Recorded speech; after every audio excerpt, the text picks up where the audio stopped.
يا مساء الخيرات على أجمل وأحلى البنات. يوم جديد في حياة أم عندها طفل.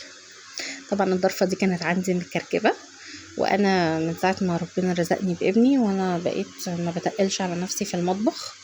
ممكن كل لما أخش أعمل مثلا أروق المطبخ ترويقة عادية وأعمل أكل، أروح مروقة حاجة في المطبخ. فكانت الضرفة دي مضايقاني بصراحة، كل الضرف، بس دي أكتر واحدة كانت مضايقاني جدا. وابني كان بيطلع الحلل والطاسات يلعب بيهم، فقلت بقى ايه انظمها شويه. بصراحه بحس براحه نفسيه لما بروق الحاجه. طلعت المواعين وغسلت اللي عايز يتغسل ولمعت اللي عايز يتلمع، ورجعت رصيتهم تاني مكانهم. وكانت عندي الطاسات كل شويه تقع كل شويه تقع، وكانت عامله كركبه. فكان عندي علبه جبنه كده كبيره، اللي هي ال5 كيلو دي الكبيره هتشوفوها دلوقتي. بصراحه عندي كذا واحده مش واحده بس.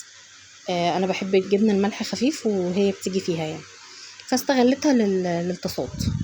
رصيت فيها الطاسات بالغطيان بتاعتهم، بصراحه كانت حلوه جدا ولمتهم ووفرت لي مساحه اهي. دي بصراحه يعني الفكره دي عجبتني جدا، بدل بقى ما اشتري منظم ومش منظم، هي عندي تقضي الغرض يعني. بس ومره تانية اعمل بقى الدرج او الادراج كده، اخفف على نفسي.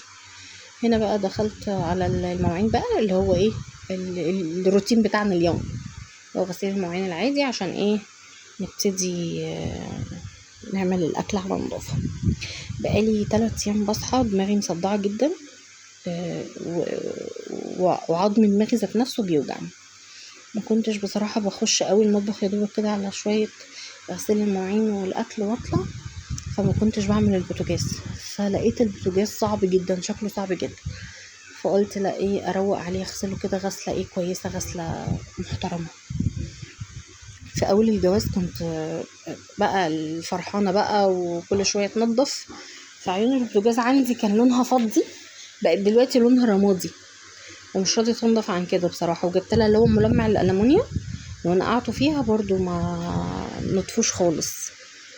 الموضوع ده مضايقني، ان شاء الله بقى اشوف لهم صرفه يعني. اهو دخلت كده على البوتاجاز، بقاله كتير بصراحة يعني. بقاله، انا دايما ايه في تنظيفة اسبوعية للبوتاجاز وفي تنظيفة يومية اللي هو ايه مكان ما بعمل الاكل بروح لما حواليه وبنضفه وبخليه نظيف. دي بقى التنظيفة بتاعته الاسبوعية. كنت الاول بعمل سطح البوتاجاز بسترس، بس بصراحة بيخلي الاستانلس بهتان كده ومش حلو، فبقيت بعمله بصابون بس وبلمعه بشوية خل في الاخر.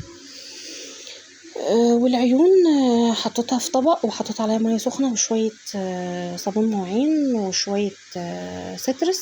طبعا لونهم مغير خالص، ان شاء الله نشوف لهم تصريفه. انا كان عندي كام حته لحمه كده في الفريزر، طلعتهم يفكوا قطعتهم شرايح صغيره. قلت اعملهم بطريقه ايه زي اللي هي الطريقه الاسيويه يعني.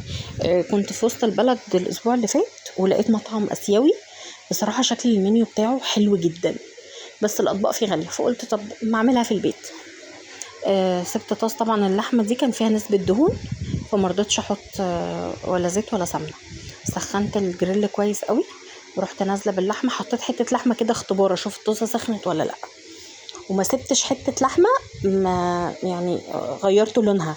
كل اللحمه خدت صدمه عشان تبقى جوسي كده من جوه طريه. بعد ما شوحتها كويس نزلت عليها ببصلتين وسط يتشوحوا مع اللحمه. طبعا البصل واللحمه نزلوا شويه ميه، وعشان تستوي رحت حط عليها ايه زي ربع فنجان كده ايه ميه، وحطيت عليها شويه ملح صغيرين وشويه سكر. وبحط الملح في تسويه اللحمه عشان يخلي اللحم ذات نفسه طعمه حلو مملح، ما يبقاش دلع، ما يبقاش من بره اللحمه مملحه ومن جوه دلع.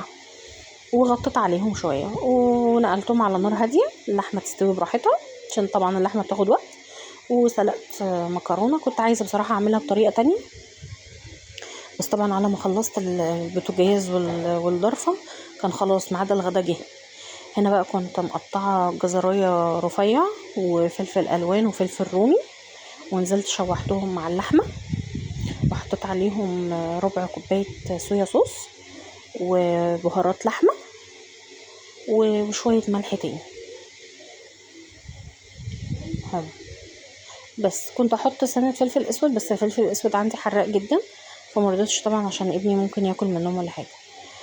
ورجعت تاني ايه سبتهم برضو على نار هاديه ياخدوا من طعم بعض كده. الحله كنت عايزه اعمل مكرونه خفيفه فحطيت توم بس، ما رضيتش احط بصل وتوم، انا بحط الاتنين بس المره دي حطيت توم بس. لونه غير، رحت حاطه نزلت بكوبايه عصير طماطم ومعلقتين صلصه كبار، انا بحط الصلصه في الفريزر فعشان كده هتلاقيها مجمده. ورحت نازله برشه كمون ورشه بسيطه جدا فلفل اسود، وحطيت معلقه بهارات لحمه عشان يعني تبقى واخده من نفس الطعم اللي في اللحمه بس. وحطيت المكرونه والحمد لله وكده، رشه سمسم بقى عشان تبقى الاكل اسيويه. وكان بصراحه طعمها خطير. ويومي كده يكون خلص. استنوني في فيديو جديد ويوم جديد. كانت معاكم سارة الهواري. ما تنسوش اللايك والاشتراك عشان يوصل لكم كل جديد.